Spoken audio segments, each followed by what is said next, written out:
जी हाँ, मैं समता की सपोर्टर हूँ, मैं रोशनी रिपोर्टर हूँ। नमस्कार, मैं हूँ आपके साथ रोशनी और आप देखना शुरू कर चुके हैं रोशनी की रिपोर्टिंग गांव से शहर तक। आपको पता है कि आज का दिन जो है ऐतिहासिक दिन है।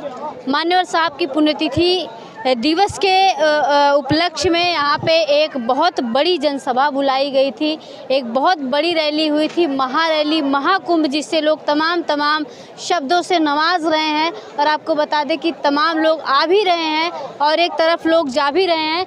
आवागमन जो है अभी लगातार जारी है। हालांकि लगभग 2 घंटे हो गए, बहन जी की स्पीच ख़त्म हो चुकी है, बावजूद उसके ये माहौल है, लोगों का जनसैलाब अभी भी उमड़ा है। हमारे साथ जो है अमरजीत कोरी जी हैं, ये अयोध्या से आए हैं। इनसे बात करेंगे कि ये क्या कुछ माहौल देख पाएँ, क्या कुछ ऑब्जर्व कर पाएँ। भैया एक बार पहले पूरा परिचय बताइए कि बसपा के किस पद पे हैं और कहाँ से हैं। मैं अयोध्या से हूँ, मेरा नाम अमरजीत कोरी है।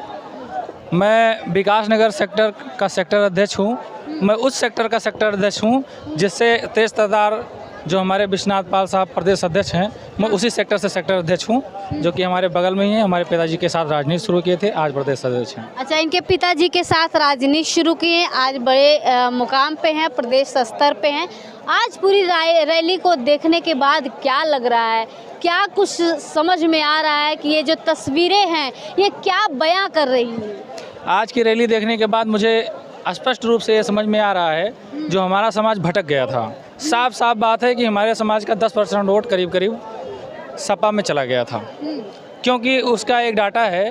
क्योंकि 2019 के लोकसभा चुनाव में करीब बीजेपी 51% वोट पाई थी और 2024 के चुनाव में करीब 42-43% वोट पे पहुंच गई है और सपा का वोट बढ़ के करीब 40% के आसपास पहुंच गया है।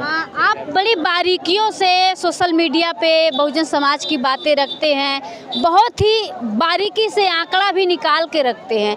तो मैं बस ये जानना चाहूँगी कि ये जो आगाज़ है, ये महारैली, महाकुंभ जो तमाम प्रकार से लोग कह रहे हैं, तो ये क्या लग रहा है कि आने वाले 2027 में बहुजन समाज पार्टी सत्ता में आना तय है या नहीं? बहुजन समाज पार्टी 2027 में सत्ता में आना 110% तय है।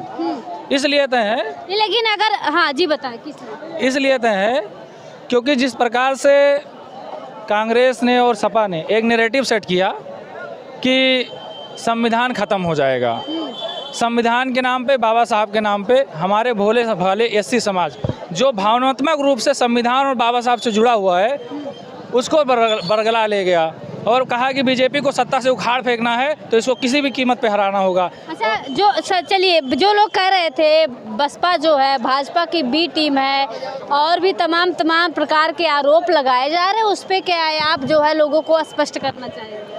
लोगों को स्पष्ट मैं यही करना चाहूँगा, आज का बहन जी का भाषण सुन लीजिए।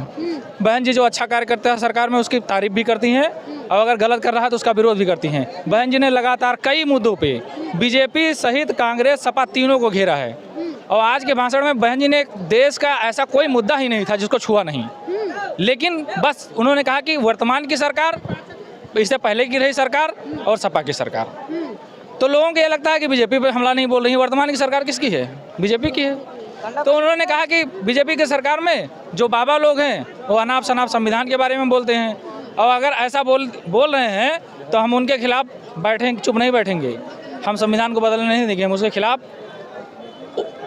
पूरी ताकत से आवाज़ उठाएंगे। हर विषय पे बहन जी ने बात, हर विषय पे कोई विषय ऐसा नहीं था उसमें कांग्रेस हो, बीजेपी हो, सपा हो, सारे के सारे लोगों की कलाइयाँ खोल दी हैं इसमें। चलिए, ये कहीं ना कहीं विश्लेषण करते रहते हैं बसपा के कार्यों के, बसपा की जो नीतियां हैं, इन सभी विषयों पे और बहुत बारीकी से आंकड़े पेश करते हैं जिस तरीके से हम देख पाते हैं। तो और इन्होंने ये भी बताया कि बहन जी की आज जो भाषण रहा, सभी विषयों पे बहन जी ने बात की, सभी विषयों पे बारीकी और सब कुछ बहन जी ने बताया। बदल दो, ताज बदल दो। कहाँ से हैं? बदल दो, ताज बदल दो। यूपी की मजबूरी है, यूपी की मजबूरी है। बोलो यूपी के